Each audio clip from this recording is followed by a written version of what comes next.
बिस्मिल्लाहिर्रहमानिर्रहीम। अस्सलाम वालेकुम मेनियो गुबरो। आज class first second subject Kashmiri date छू टॉपिक पोर्मुत वार थो ख्याल पोर्मुत अम पे पर्न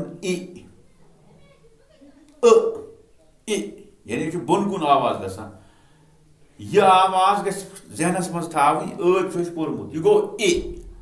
अत वन साय साय यह गो साय पूर थो ख्याल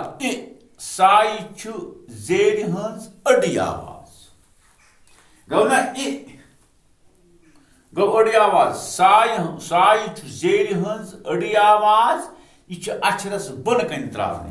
यह तुह पता यह बन कन त्रवित यह अक्षरस बन कन त्रावन मसलन बड़ सच गर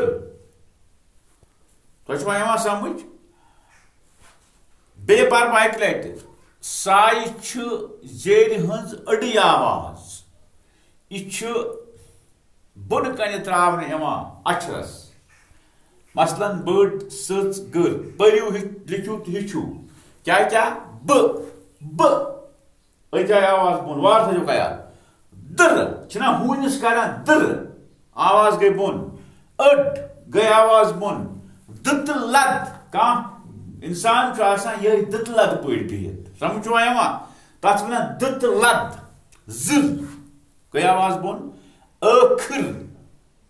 कदल लिफाफ सबर कसाब आस ब्रो दिवान जान दन पन कह वन खून दन पन वार कार तो बेहतर यह मामू सहल यह अमे मूजूब अमुक मतलब अत क्या नाव दिन यह साय क्या गाव क्या गाव यह क्या गाव यह अमे मूजूब ताकि तुम ब्रो परनस मज मिलो तुम काफी मदद तत लगो तुम तवालत कह तुम थो पूर पे ओकुन ख्याल बे लिखो खुदा कर कामयाब।